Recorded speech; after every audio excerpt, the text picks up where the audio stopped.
এখানেই তোমাকে আমার জন্য কত কষ্ট সহ্য করতে হয়েছে, তাই না বলো? সেটা কষ্টের ছিল না সুধা। সেদিন হাসপাতালে তুমি যখন মৃত্যুর সঙ্গে লড়াই করছিলে, তখন চারদিকটা না অন্ধকার হয়ে গেছিল। বুঝতে পারছিলাম না কি করব, কোথায় যাব, কার কাছে সাহায্য চাইব। শুনেছিলাম এই মন্দির খুব জাগ্রত, তাই এখানেই চলে এসেছিলাম। মনে খানিকটা আশা ছিল যে এখানে তোমার জন্য প্রার্থনা করলে হয়তো সবটা ঠিক হয়ে যাবে। আমার খানিকটা রাগও ছিল,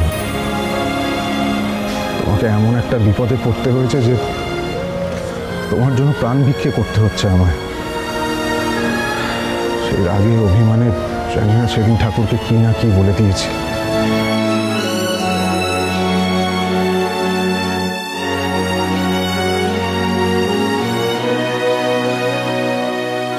সেদিনের জন্য আমি মন থেকে ক্ষমা চাইছি ঠাকুর।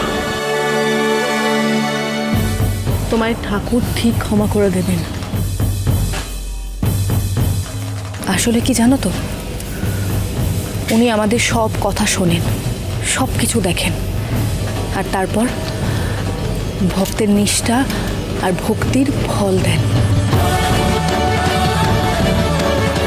তাই তো উনি আমাদের বিপদে সবসময় আমাদের পাশে থাকেন, কখনো আমাদের খালি হাতে ফেরান না, আর কখনো ফেরাবেনও না।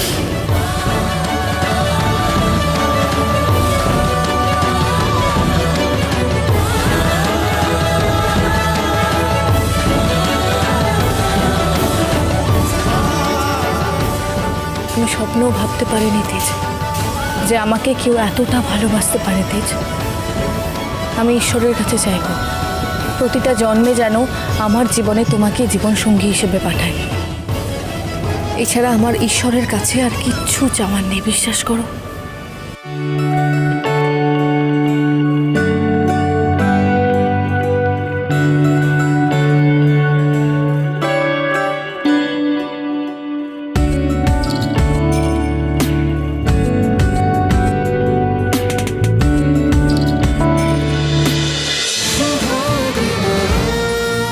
শুভ বিবাহ সোম থেকে রবি প্রতিদিন রাত 10:30টায় স্টার জলসায় ও জিও হটস্টারে।